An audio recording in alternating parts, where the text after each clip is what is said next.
Bom dia, alunos. Hoje nós vamos então continuar o assunto sistema urinário, ok?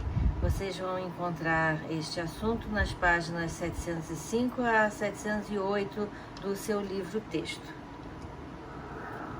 Bem, alunos, essa então é a figura do néfron, que nós vimos na aula passada, né?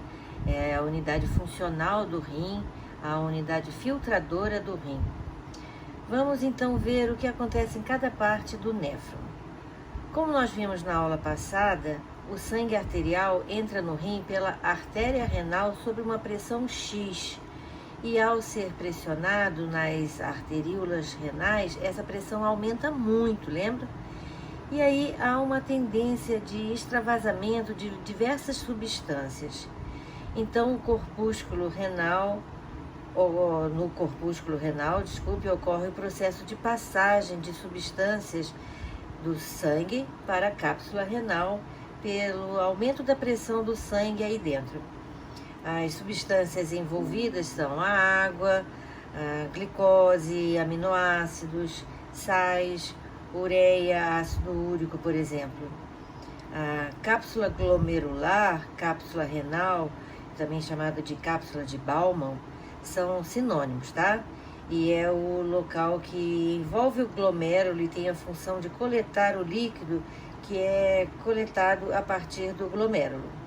O glomérulo é essa rede de capilares dentro da cápsula de Bowman, da cápsula glomerular, desculpe. São de fato compostos por uma ampla variedade de tipos de células que tem a função de extrair e reter certos produtos químicos dentro dos túbulos. Aí chegamos ao túbulo contorcido proximal. Aqui, túbulo contorcido proximal, onde por difusão e transporte ativo, as células deste tubo devolvem substâncias do filtrado para os capilares sanguíneos. As substâncias envolvidas nessa área são água, glicose, aminoácidos e sais. Agora nós estamos então na alça néfrica, que é o local onde acontece por osmose a reabsorção de água, como nós falamos na aula passada, para os capilares sanguíneos. E assim a alça de Henle ou alça néfrica controla a osmolaridade no sangue e as substâncias envolvidas são a água e sais. A próxima parte é o túbulo contorcido distal, onde por transporte ativo é executado pelas células dos túbulos, removem excretas dos capilares sanguíneos e lançam essas excretas na urina, e as substâncias envolvidas são o ácido úrico, a amônia, íons de hidrogênio e etc. E por fim chegamos ao ducto coletor, que recebe a urina formada nas etapas anteriores, como eu falei, e vai conduzir essa urina para os ureteres. Os ureteres são dois tubos que conduzem a urina da pelve renal até a bexiga urinária, um ureter saindo de cada rim. A sua parede é formada por 3 camadas de tecido, uma camada mucosa interna, uma camada intermediária de musculatura não estriada e uma camada externa fibrosa. Cada ureter parte da pelve de um dos rins, como eu falei, e descem pela parede posterior do abdômen e vão desembocar na parte lateral posterior da bexiga urinária. Os ureteres realizam movimentos peristálticos que facilitam então a condução da urina no seu interior, desde os rins até a bexiga urinária.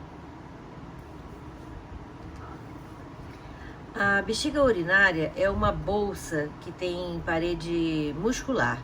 Ela está localizada na cavidade pélvica, atrás da sínfise púbica, como é chamado o local de união dos ossos púbicos. A bexiga dos homens posiciona-se imediatamente à frente do reto, e nas mulheres, entre a bexiga e o reto, se localiza o útero. A função da bexiga é armazenar a urina, que flui continuamente dos ureteres para até que aconteça a sua eliminação do corpo. A bexiga de uma pessoa adulta tem a capacidade de armazenar cerca de 300 mililitros de urina. A bexiga é um órgão muscular oco que serve somente de reservatório para a urina e gradativamente ela vai se distendendo conforme a urina vai se acumulando aí dentro. Há músculos próximos ao local de junção entre a uretra e a bexiga que atuam na regulação da micção, isso é, a eliminação da urina. A vontade de urinar normalmente começa quando há um acúmulo de cerca de 300 a 200 mililitros de urina, porém ela pode acumular mais ou menos 800 mililitros. Por volta dos 2 anos de idade, a criança começa a aprender a controlar os esfíncteres urinários e aí não faz mais xixi na fralda, né? Com o maior amadurecimento do sistema nervoso. O processo de eliminação da urina do corpo pode ser dividido em 2 etapas. Em um primeiro momento, a urina trazida pelos ureteres acumula-se na bexiga até enchê-la. E em seguida, num segundo momento, ocorre a micção, ou seja, o esvaziamento completo da bexiga com a eliminação da urina através da uretra. A urina se acumula na bexiga porque um anel muscular presente no ponto de união da bexiga à uretra, que é chamado de esfíncter uretal, se mantém contraído e assim impede a saída da urina. Na parede da uretra também existem músculos que se contraem e impedem a passagem da urina. Quando a bexiga se torna repleta, cheia, a bexiga se torna repleta de urina, receptores nervosos nas paredes são estimulados a transmitir essa informação para o encéfalo, que provoca a vontade de urinar. Se a pessoa puder realizar essa função, naquele momento, o encéfalo emite então estímulos nervosos para a contração da musculatura da bexiga e para o relaxamento dos esfíncteres. Com isso, a urina é expulsa da bexiga e flui pela uretra e é eliminada do corpo. Os músculos da região pélvica também participam desse processo, especialmente nas mulheres. Os esfíncteres urinários são controlados involuntariamente e voluntariamente, e por isso até podemos interromper a micção se a gente quiser. Os recém-nascidos que ainda não desenvolveram controle voluntário da micção urinam de forma reflexa. Sempre que a bexiga fica repleta, ela se contrai e os esfíncteres relaxam e a urina é eliminada. Depois, quando a criança tem mais ou menos 2, 3 anos, não faz mais isso. Uma curiosidade: como nós já vimos, pelos rins passam cerca de 2.000 litros de sangue por dia e é formado 160 litros de filtrado glomerular. E desses 160 litros formados, somente 1,5 litro se torna urina realmente. Portanto, 98% da água é reabsorvida a nível renal. E por que a urina é amarela? Bem, a cor amarela da urina se dá pela presença de urobilina, que é uma substância proveniente da degradação da hemoglobina de hemácias velhas, que acontece no baço e no fígado. Principalmente, os macrófagos fagocitam essas hemácias velhas, isto é, com mais de 120 dias de vida, e digere os seus componentes e os excreta para o sangue. E a bilirrubina, que é o produto da degradação da hemoglobina. A bilirrubina é extraída do sangue pelo fígado e excretada na bile. Bactérias intestinais transformam a bilirrubina em urobilinogênio, a maior parte do qual, cerca de 80%, permanece no intestino, onde é oxidada e origina uma substância de cor marrom, a estercobilina, responsável pela cor característica das fezes. Cerca de 20% presentes no intestino são reabsorvidos pelas células intestinais e lançados no sangue. Aí o fígado capta a maior parte desse urobilogênio da circulação e reexcreta para a bile. Uma pequena parte, porém, escapa essa absorção pelo fígado e vai ser absorvida pelos rins e lançada na urina. Aí o urobilogênio é oxidado a urobilina, o que faz a urina inicial incolor se tornar amarelada. A uretra é um tubo que comunica a bexiga com o meio externo. No sexo masculino, a uretra mede cerca de 18 centímetros de comprimento e também faz parte do sistema genital. Costuma-se distinguir 3 regiões na uretra masculina: a uretra prostática, a uretra membranosa e a uretra esponjosa. A uretra prostática é a porção inicial da uretra e ela tem mais ou menos 3 centímetros, que vai da base da próstata até o ápice da glândula, isso é, da próstata. Nessa região da uretra desembocam os ductos ejaculatórios, que trazem o líquido seminal, e os ductos prostáticos, que drenam a secreção da próstata. A última parte, que é a uretra membranosa, é a porção seguinte, com mais ou menos 1 centímetro de comprimento. Ela atravessa a musculatura do períono e é envolvida por um anel de musculatura estriada esquelética, o diafragma urogenital, que exerce controle voluntário da micção.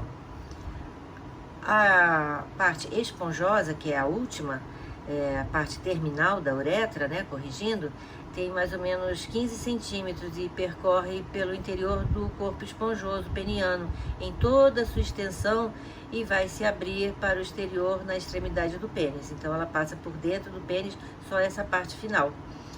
A uretra feminina tem mais ou menos 3 centímetros e é exclusiva do aparelho urinário. Ela se abre para o meio externo, entre os lábios menores do aparelho reprodutor feminino, logo abaixo do clitóris. Vejo aqui nesse slide a localização da uretra feminina. Vejam aqui o reto, que, como nós já estudamos, é a parte final do tubo digestório, e o ânus. Aqui está o útero, e o canal vaginal e a vagina, que é o segundo orifício do corpo feminino, de trás para frente, e está relacionado ao aparelho reprodutor. E por fim, aqui na frente está a uretra, que liga então o aparelho urinário, a saída do aparelho urinário, à bexiga. Vejam que a uretra tem 2 esfíncteres, e o externo e o interno, que ficam respectivamente mais externamente e mais internamente. E então vejam que a bexiga fica onde a bexiga fica localizada, e esses esfíncteres controlam então a eliminação da urina, a micção. Isso explica o motivo pelo qual as grávidas sentem muita vontade de ir ao banheiro, fazer xixi, porque veja aqui, o útero fica logo acima da bexiga. Então imaginem um neném crescendo aqui dentro, pressionando a bexiga constantemente. Então é lógico que estimula a micção, não é? E agora esse outro slide, de um outro ângulo, mostrando também a posição do ânus, a posição da vagina e a posição da uretra, como eu falei, logo abaixo do clitóris, protegida pelos lábios menores e pelos lábios maiores da vulva. Pode parecer meio óbvio mostrar essa figura, mas infelizmente muitos alunos e até alunas se confundem e têm informações erradas a respeito do corpo feminino. Agora não existem mais dúvidas, ok? O corpo dos homens é mais fácil de se entender e conhecer, porque o da mulher fica meio que escondido, fica protegido, é tudo meio que interno, e o corpo do homem já é mais evidente, mais externo. Então vamos ver, a uretra sai da bexiga, atravessa a próstata, passa por dentro da próstata e vai para o pênis, tá? A saída final dentro do pênis, a parte final. Vejam esse canal aqui cor de rosinha, que é o canal deferente, que vai lançar a secreção da uretra. Essa secreção é o sêmen, que é composto pelo líquido prostático, pelos espermatozoides e pelo líquido da vesícula seminal. Como a uretra é um caminho tanto da urina, que saiu da bexiga, como do sêmen, existe uma estrutura responsável por produzir e liberar uma secreção que lubrifica o pênis antes da ejaculação propriamente dita. São chamadas glândulas bulbouretrais. E essa função é muito importante porque a urina ela é ácida e os espermatozoides não gostam de acidez. Então essa secreção diminui a acidez da uretra e aí prepara o caminho para que os espermatozoides, um caminho seguro para que os espermatozoides passem. Esse assunto vocês já estudaram no passado, né? Muitos alunos perguntam como é que o corpo sabe se é para sair urina ou se é para sair sêmen. Bem, durante a ejaculação, o colo da bexiga se fecha e aí impede a micção. Isso acontece porque o pênis está ereto, então não é hora de eliminar a urina. E ao contrário, se ele está flácido, o colo da bexiga se abre e é possível eliminar a urina. Quando esse mecanismo não está funcionando corretamente, acontece a chamada ejaculação retrógrada, que é quando o sêmen acaba indo para trás, isso é, vai para a bexiga e não para a continuação da uretra. E aí o sêmen vai ser eliminado mais tarde, juntamente com a urina. E aí essa urina vai ficar mais turva porque vai conter o sêmen também, que foi erroneamente para a bexiga. Esse é um dos motivos que pode causar esterilidade masculina. Atenção que eu falei esterilidade e não impotência. Não tem nada uma coisa a ver com a outra. Vamos agora ver a função renal que sofre interferência de hormônios também. O primeiro hormônio que nós vamos ver é o ADH.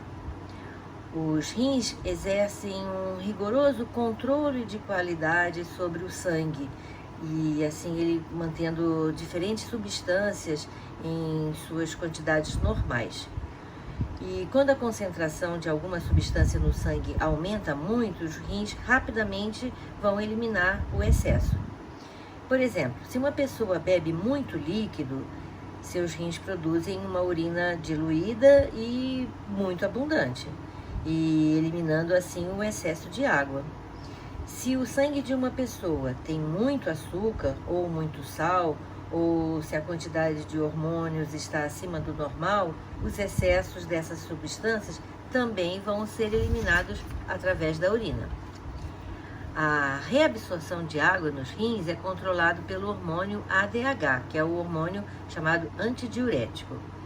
Esse hormônio é sintetizado no hipotálamo e é armazenado na hipófise e é liberado no sangue. E o ADH atua sobre os túbulos renais, provocando o aumento da reabsorção de água do filtrado glomerular. Por exemplo, se nós bebemos pouca água, o corpo desidrata e a tonicidade do sangue aumenta. Aí, certas células do encéfalo percebem essa mudança e estimulam a hipófise a liberar ADH. E aí haverá maior reabsorção de água pelos túbulos renais e a quantidade de água eliminada vai diminuir. Isso vai tornar a urina mais concentrada.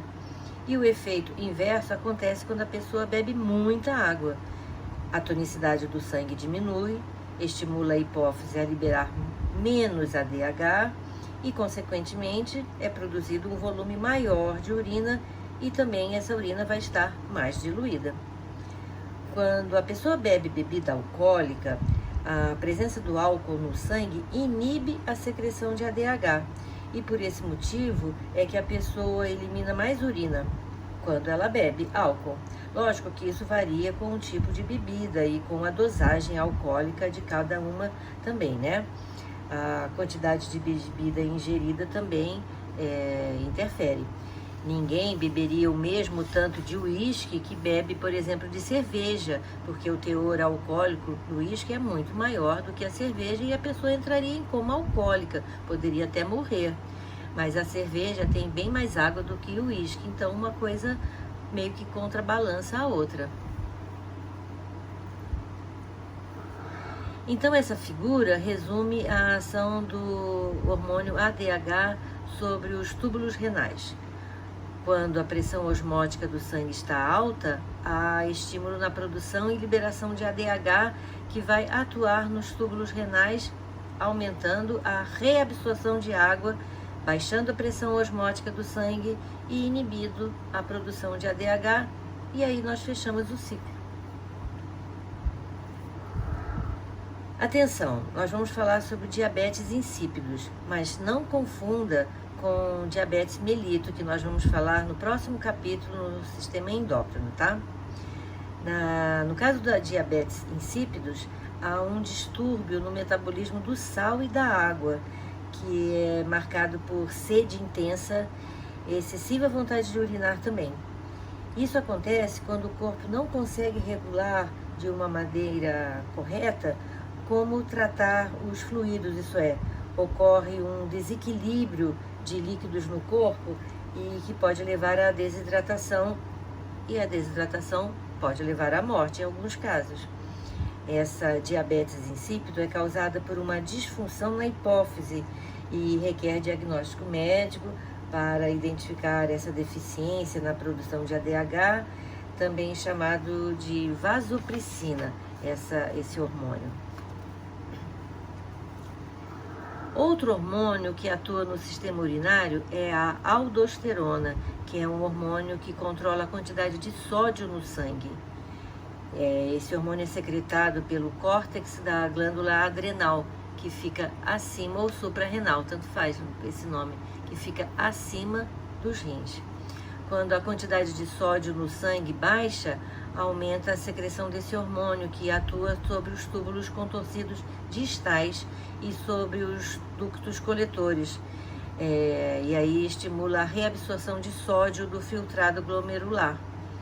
O aumento da quantidade de sódio, isso é, da concentração de sódio no sangue, é detectada nos centros nervosos do hipotálamo, conhecidos como centros da sede. Aí a pessoa vai beber mais água, que vai diluir o sangue e baixar a sua concentração até níveis normais. Porém, neste caso, o volume sanguíneo vai aumentar, porque a pessoa bebeu mais água. E para não aumentar a pressão sanguínea, é diminuída a produção de ADH, o que vai levar a pressão arterial ao voltar ao nível normal, porque a pessoa vai eliminar o excesso de água pela urina. A secreção de aldosterona é regulada pela enzima renina. Se a pressão sanguínea diminui ou se a concentração de sódio no sangue aumenta, por exemplo, os rins liberam renina no sangue. A renina é uma enzima que é catalisada e estimula a formação de uma proteína sanguínea chamada angiotensina. A angiotensina causa a diminuição do calibre dos vasos sanguíneos e aí provoca aumento da pressão arterial, que estimula a secreção de aldosterona. E a aldosterona, por sua vez, induz a reabsorção de sódio pelos rins. O coração também interage com o sistema urinário, por incrível que pareça. E como é que ele faz isso? Ele faz isso atuando na regulação da pressão arterial. Por exemplo, quando o volume de sangue aumenta pela ingestão de muita água, há uma expansão maior dos átrios cardíacos, eles se expandem, ficam maiores, o que induz o coração a liberar um outro hormônio, que é chamado de peptídeo natriurético atrial, PNA. Esse hormônio, sintetizado por células do átrio, inibe a secreção de renina, de aldosterona e vasopressina, que é o ADH, e assim aumenta a excreção de sódio e também o fluxo de urina. O PNA também reduz a pressão arterial. Esse slide é de um exame de sangue, lógico que ele vai ser analisado por um médico, né? Porém, você pode ver que esse paciente está eliminando um pouco a mais de hemácias do que o considerado normal. Você olha aqui, né, um pouco de hemácias a mais do que o normal. E também está com fungos, tá? Então, é lógico que o médico vai ter que analisar esse exame de urina. Alguns problemas podem acontecer, né? Alguns distúrbios podem acontecer no sistema urinário. Um deles são os cálculos renais, que acontecem quando há um depósito de sais minerais nos rins ou em qualquer parte do sistema urinário, pode ser no ureter ou na bexiga. Os cálculos renais requerem diagnóstico médico e causam uma dor intensa. Eles podem ser de 4 tipos: de cálcio, que é o mais comum, e de ácido úrico, que é mais comum em homens, por exemplo. Há uma predisposição genética, mas pode acontecer quando dá baixa ingestão de água, quando do uso abusivo de álcool, também no caso de estresse, o sedentarismo e até por doenças intestinais. O tratamento dos cálculos renais varia de acordo com a sua localização, que pode ser estimulada a eliminação, né, se o cálculo for pequenininho, ou às vezes precisa um caso de cirurgia, quando o caso é mais grave. Hoje já se tem métodos, né, técnicas para quebrar, entre aspas, né, esses cálculos, fazendo com que eles se tornem como se fosse uma poeirinha, assim, facilitando a eliminação através da uretra. Mas é um tratamento bem complicado. Um outro distúrbio do sistema urinário é chamado de gota, e acontece quando há uma elevação de ácido úrico no sangue e causa surtos de artrite, que é a inflamação das articulações. E no caso da gota, há o acúmulo de cristais de ácido úrico nas articulações. E aí uma dieta deve ser adotada com a eliminação de alimentos como salmão, bacon, a sardinha, fígado, isso é rico em proteína animal.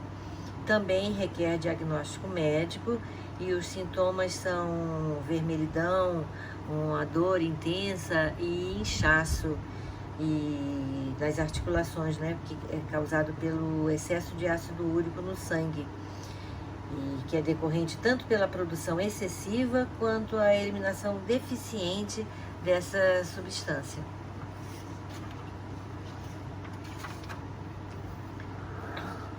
Também podem acontecer infecções urinárias.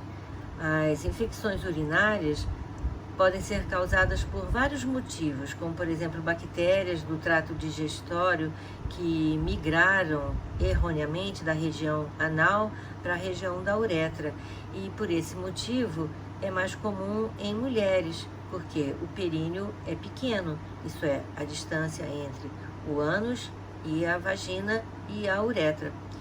Pode causar cistite, que é quando afeta a bexiga, e a uretrite, que é quando afeta a uretra.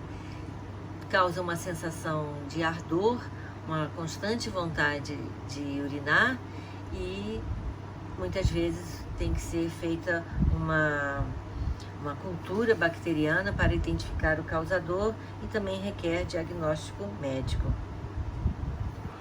Outras causas que podem causar infecção urinária, né, outros motivos, podem ser pedra nos rins, vários problemas na bexiga, problemas intestinais, por exemplo.